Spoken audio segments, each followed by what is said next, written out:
Today I just received my new 3D printer from RAISE3D. It's the Pro3 Plus, and I'm going to be doing an unboxing video and first impressions. I bought this online at 3D Printers Depot, which is an authorized dealer for RAISE3D, and it was on sale. So that sale is still running. It's $6,886 delivered. It comes in a big semi, so make sure you can fit that in your neighborhood, and I believe there are options. They'll deliver it with some smaller trucks. Came in really nice condition. As you can see, there are a couple vibration and shock warning things. This came with no red in there, so check that out when you get yours. Make sure that's not red. There's another one on the back as well to see if it got tipped over. So let's rip into this puppy and see what's in there. We'll look at the packing slip first and just see what it says. So it just says RAISE3D, obviously, and it shipped one to me. So that's pretty simple. It ships from California, and I ordered this on the 20th of February. It shipped the 24th. And I received it today on the 3rd of March. I could have got it on the 1st, but I chose to have it here just because I couldn't pick it up on or be home on the 1st. So the first thing you need to do is cut these straps.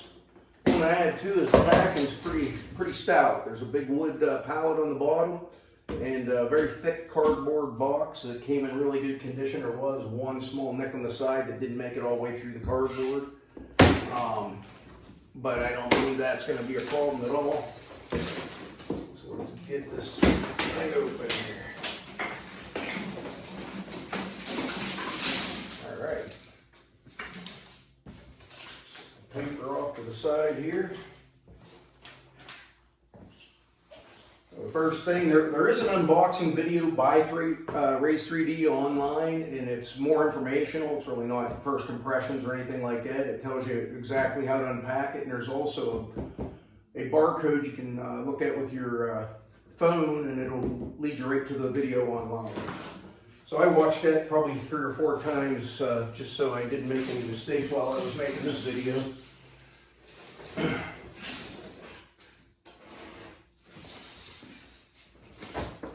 So when you open a box, the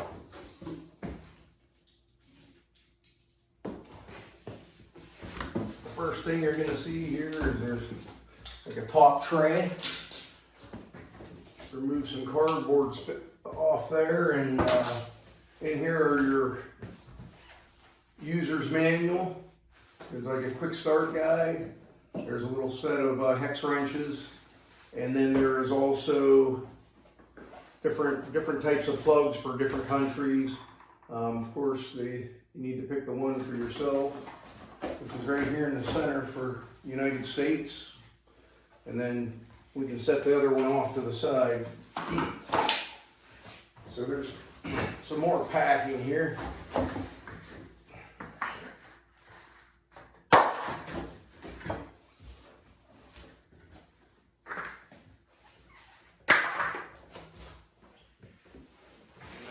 Styrofoam tray lifts off. And probably I'm not high enough for you to see here, but you're seeing the top of the printer. I will lift this up, not much, but as you can see what's in there. It doesn't appear to be any sort of shipping damage. It says to lift this acrylic cover off and set it out of the way. That's what I will do.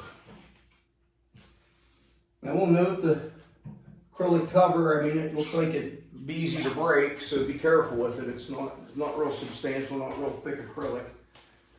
And then the next thing, per their instructions, is to lift this box off there. You may need 2 people to get it off, and high ceilings as well.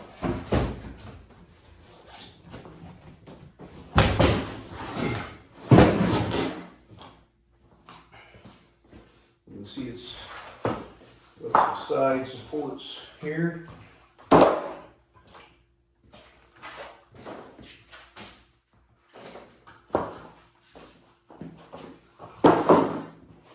Alright, I got it backwards, so that's not good. What I'll do is, whatever you're seeing the back of the printer there, and the top, I'm going to have to turn that around. I might pause the video for that.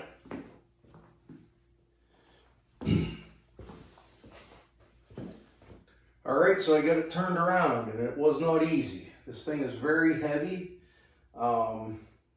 First things I notice are the large lead screw, I mean huge. The linear rails that are on the Z-axis are, I don't know, they're at least 12 millimeters, I would think. Looks like 8 millimeter rods for your gantry for your extruder. There's some clips in here, and you'll see in the RAISE3D video to remove those. I'm going to remove them, and if I have problems, I'll note how hard it is.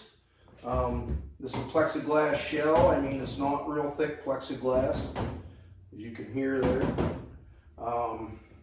But I'm sure it does the job that it's meant to do. So you'll need some scissors to cut. Well, no, they say to not cut those. They say to save those, and they're reusable, so you don't need to cut those.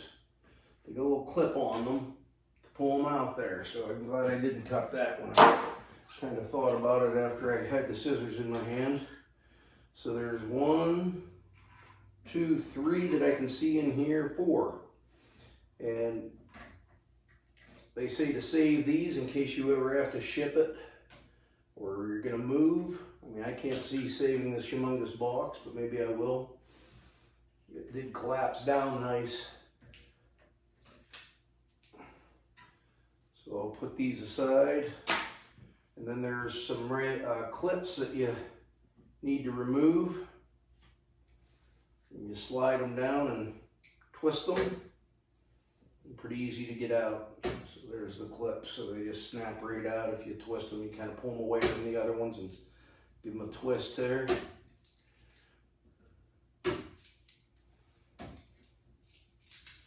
Little grease gets on your hands when you're doing this.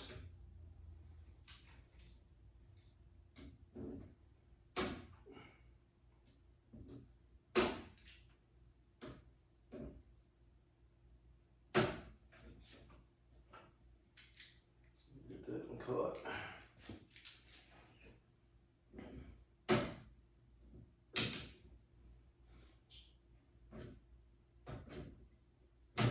So if you're looking at this video, you've probably, been interested in this printer. I mean, this isn't, a real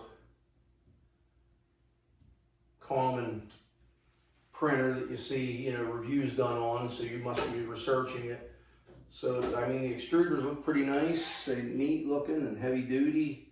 The stepper motors are pretty small on the extruders. Fans on each side. Supposedly very easy to change the print heads and the hot end on them. I might, if there's any interest in this video, I might make a video and show the setup and everything like that. So make sure when you do this that you have somebody at home to help you, because you're not going to get this off this box yourself. This thing weighs about 200 and some pounds. I mean, I'm sure you could push it off there, but the idea is not to break it. I'm going to wipe my hands off there. Like I said, there's a little grease on those rails there, getting those off. I don't want to touch up the glass and everything. So now after you remove those red clips, you need your Allen wrench. They say the largest size in the kit that they gave you. So I'm going to reach down and grab that. Now the Allen wrench is provided. There's a little yellow tag here. There's 2 clips with 2 hex head screws holding them together here.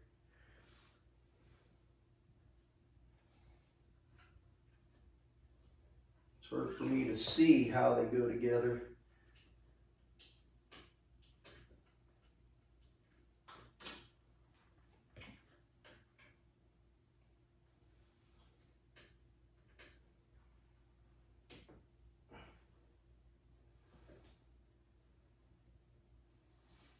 Tricks to get in here without getting grease all over you.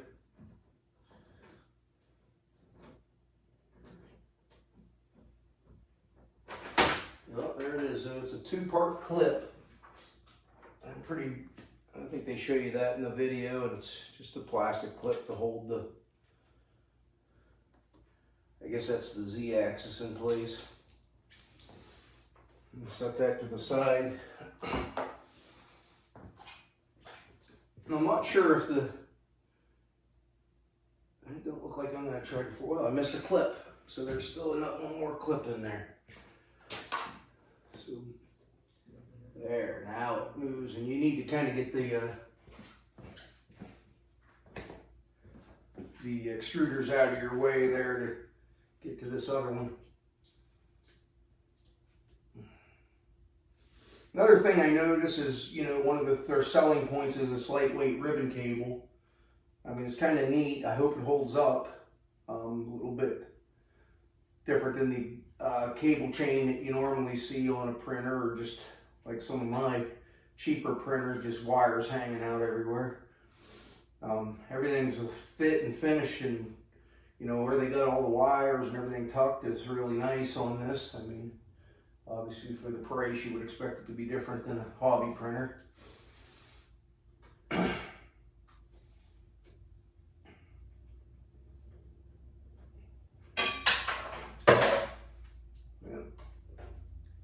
Well, I kind of lost that. I'll have to find it. Must have fell down on the lower level there. The other half of that clip. It's hard to hold both. Now I see some yellow tags down here, and I don't really recall those, but they don't look like they're going to get. Do not tighten these screws. Remove the label before operating. So I'm not sure what screws they're talking about, but I'm going to get in there. So because I don't have anybody to help me get this out of the box, I'm going to have to cut the bottom of the box a little bit. I'm going to try to save it, so if I ever had to take it back together, if I decide to save the box, which I probably won't.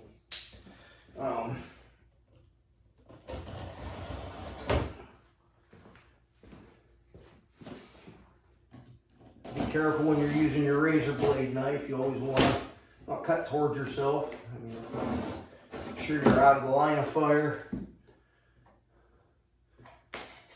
I might be able to pull that piece of styrofoam here down and break it.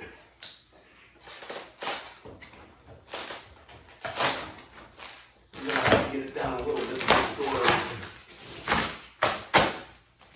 All right. So the next step is to plug it in. But another thing, I'm gonna struggle to plug it in because I believe the plug hole's covered as well. So I'm gonna end up having to cut this as well.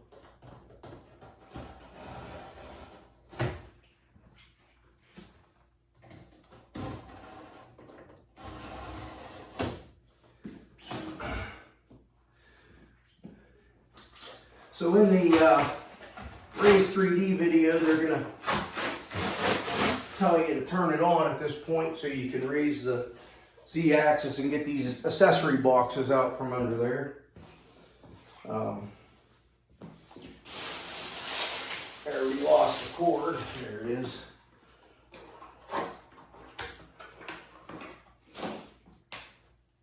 So just a standard cord like you'd have in any of your computers at home, your desktop computers.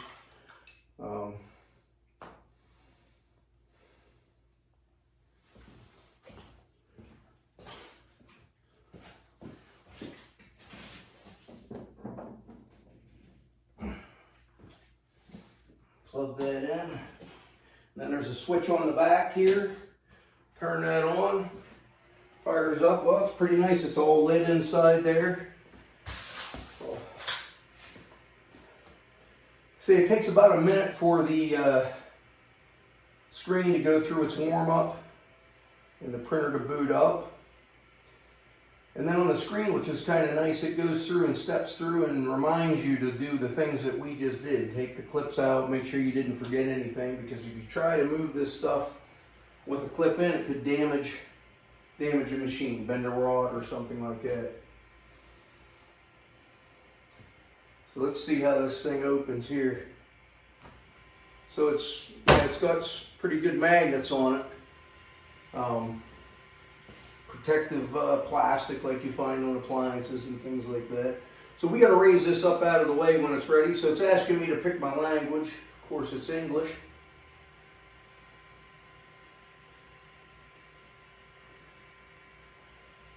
So it goes through here on the screen to take these red clips out. Like I said, I'm not going to watch the whole video because I double check, triple check to make sure I get them all out there, and I did. But they're easy to miss one, as you can see. It says, are you sure all the locks have been removed? And I'm going to say yes. And if they aren't, I'm going to run to the back of this machine and turn it off if something starts making all sorts of noise. So the Z-axis is coming up.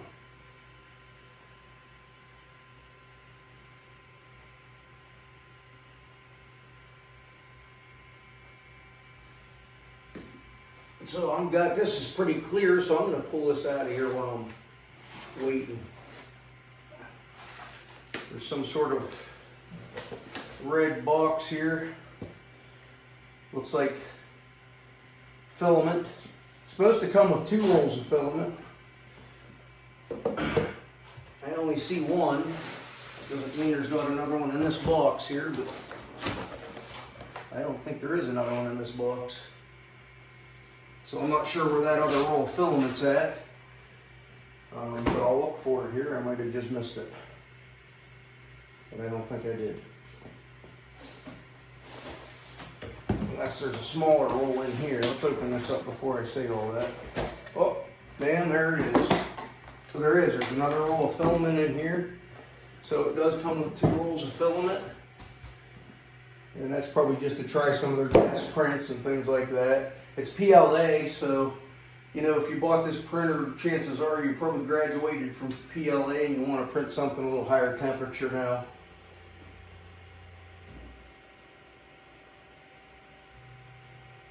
Okay. So then it goes into telling you to remove the box. In the box there's some heat protective gloves. I mean, they're so big that you probably wouldn't be able to have any feel with them, but you know, they're definitely going to keep you from getting burnt if you get into a situation where you need those. There's some clips here for filaments that go on the side. I'm not going to put those on. I'm going to do maybe a separate, you know, if this is well received, do a separate setup video. There's a spatula and some other little USB, some of these tubing guides, and some sort of little screw clips. I don't know what they're for. They might be for the bed. Pair of tweezers, and then a calibration card here. So that'll come in handy there, that calibration card. I just normally use Xerox paper. So looking inside, I mean, boy, it's a hefty build. There's some big, heavy rails coming up here. Look like angle iron. All the wires are routed nice. You got this big air mover back here and HEPA filter in the back to try to keep a constant temperature, although it's not a heated cabinet. So the printer goes up to 300 degrees is what the kind of the stock temperature is. So you're not going to be able to print real high temperature materials like PEEK or PEC or maybe nylon 66, things like that. But you know, nylon 12 you'll be able to do. And I do know there are some hacks. People are getting more temperature out of them. I'm sure the company doesn't, you know, support your machine if you start modifying temperatures and things like that. All in all, everything looks really nice. I mean, like I said, with the exception of this plexiglass lid, which is kind of flimsy, but if it was real stout, it'd be too heavy to get on and off. So I think they probably took that into consideration when they made that and designed it. I'm surprised how small the stepper motors are on the extruders, but you know, that's probably to keep weight down. You know, to get a better print. They're kind of a big print head, so I don't know how much they weigh. They're made out of some sort of polymer.